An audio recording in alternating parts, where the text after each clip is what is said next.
मुंबई महानगरपालिकेच्या निवडणुकीचं काँग्रेस बिगुल वाजवणार आहे। काँग्रेस तयारी करणार आहे। येत्या 29 तारखेला काँग्रेसचा जाहीर मेळावा होतोय।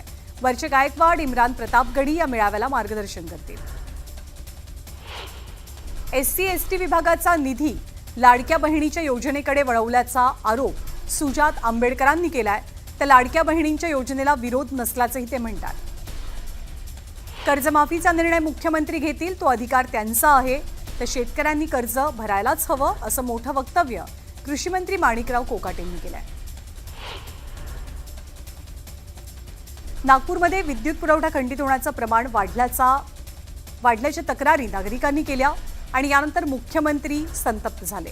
स्थानिकांनी तक्रारींचा पाढा वाचल्यावर देवेंद्र फडणवीस आणि नितीन गडकरींकडून अधिकाऱ्यांची कानउघाडणी करण्यात आली। केंद्रीय मंत्री नितीन गडकरी पुणे दौऱ्यावरती आहेत। पुण्यातल्या रस्ते प्रकल्पांची नितीन गडकरींनी पाहणी केली।